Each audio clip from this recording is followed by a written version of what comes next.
And up, boys and girls, it's story time. That's it. Cool. Let's roll with it.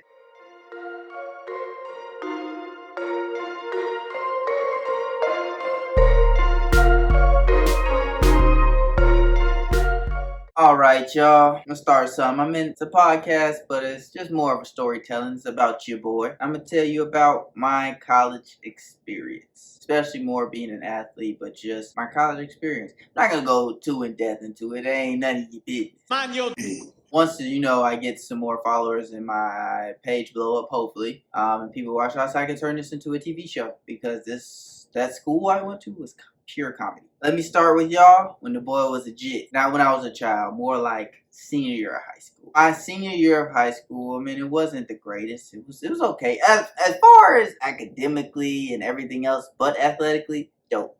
Favorite year. Athletically, yeah. We kind of, broke the 20-year playoff streak. How do you do that? How do you do that? But that streak had to go one of these days. My path to college came through them books and basketball. And I went to Guard High School. As in, everybody there was a guard. Even the big men thought they were guards. It was Guard High School. It's kind of tough trying to be there. You had to be elite of the elite. And I was not elite of the elite.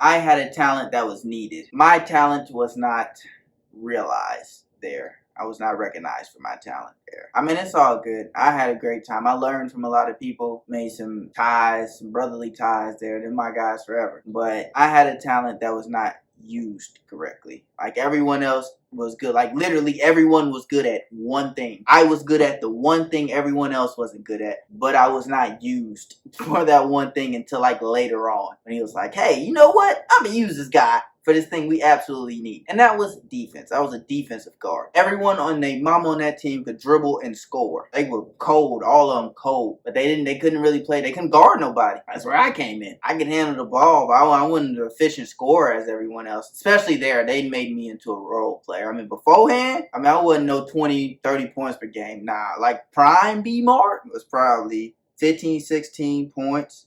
You get 6 rebounds, 6 assists, 2 steals, and a block.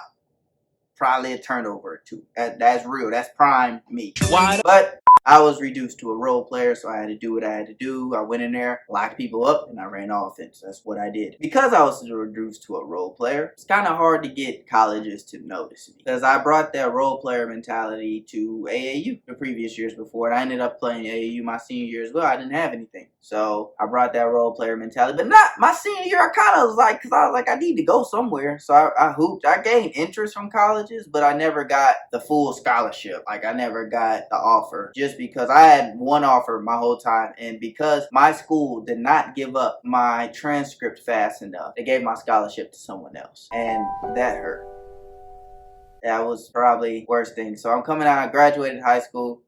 I don't have anywhere to go. Boys really contemplating going to the military.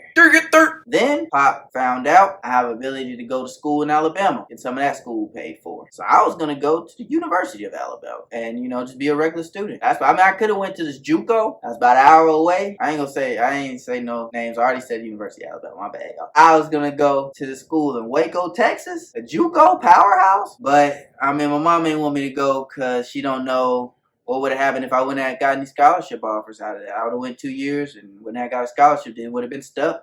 So in other words, mom said, no, sucker. I understand her reasoning for that, and for the all better, it worked out for me. But that second year I'd have been at that JUCO, I'd have had all my guys there. We'd went crazy. I was about to go to school in Tuscaloosa just because that's all I had. I was just going to go there and be a regular student. Then opportunity arrived, and I get this opportunity to go talk to this new coach at this school in Montgomery. And I go there, and he told me, we talked to him. He was like, I'm going to give you a chance. And that's all I need is a chance. You give me a chance, I'm going to work for it. I'm going to make you not regret that. I enroll in school, and I pop up at the school. Now, me being a kid, going all the way to school out in Alabama, not knowing a soul. I didn't know nobody. And, I ain't even meet the team. All I knew was the coach and the assistant coach. And then I met on that first day there, the grad assistant. And that's a real deal big brother right there, man. He taught me a lot of things. He was one of the only few people that actually believed in me. And when he worked out with me, I was actually kind of cold. And then we kind of stopped and I went back to normal. You know, after I meet the grad assistant, found out we have a player meeting. So I'm like, bet, cool. I'm going to go in this gym over here that I saw, which I thought was our gym, until I walked in there and I realized it was, you know, just like a normal rec for normal students. You know, you had to, where you can lift weights, people can play basketball. But it looked so good from the outside, I thought it was our gym. It was not. So I go in there, you know what I'm saying? I'm trying to get hoopy. I see people hooping. I'm like, let me lace them up, see what's about to happen. So I lace them up. I'm going out there. I'm hooping. I'm killing them. And I thought that was the team. So I'm like, oh, this the team right here? Cool. I was like, I'm going to be a star. Daddy Wolf. Found out them was just some normal folks. Them was just some regular people.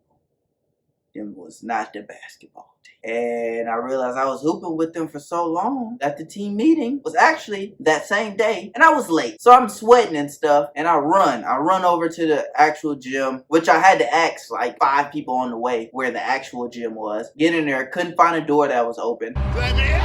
Finally found a door, opened it, and then I go, and I'm like, still don't know where these people are at. And I finally found the room that they were in. And I'm late. I'm like 15 minutes late at this time. Now, at this moment, I am a preferred walk-on. So me being late to the first team meeting, it's not ideal. I was like, in my head, I'm like, I'm finna get cut right here. It's over with for me. So I walk in there, and the coach is like, oh, Marcus, hey, nice of you to join us. And everyone's just looking at me. And I'm looking at these guys, and I'm like, I knew it. I knew them guys in there couldn't be the team. These look like hoopers. These are real deal hoopers right here. I take a seat, and then, you know, he finished his speech that I had missed because I interrupted it. And he finishes his speech, and then he had everyone go and introduce themselves. And everyone's going. Found out the team is divided. Since he was a new coach, he brought in basically his own team. It was a bunch of us. It was at least like 17, 18 of us. And he brought in basically a whole new team and brought back all the returners. So it was a split house. But go up, everyone's standing up, going to the front, introducing themselves. And I stand up, you know what I'm saying? And, you know, I just go on talking about a little bio on myself. Someone in the back, who later became my roommate, like my best friend there. He said, hey man, why your shirt wet? So, and you know, this is in front of everybody, and I was like, man, I was like a water bottle had bust in my backpack. Why? And like everyone kind of laughed, and I was like, I'm gonna get cut tonight. It's over with for me. So then I go sit down, everybody giggling, and he was like, hey fool, he said, ain't no water bottle bust on your back like that. And I was just like, yeah, I was hooping, but coach had said he didn't want us playing in the wellness or we're gonna get in trouble. We got to run. It's like he did say that. So I was trying to keep that a secret, even though obviously I was sweating and I was playing ball. But, you know, after that all clear, I meet the other freshmen, and like we kind of just we all jailed together after that. They were my guys. It was 4 of us. And then, you know, coach gave us a deadline for conditioning. It was 2 weeks. It was like, enjoy what you can, learn what you can do in classes. But in 2 weeks, you know, I can't say exactly what he said, but let's just say he said, I was grass.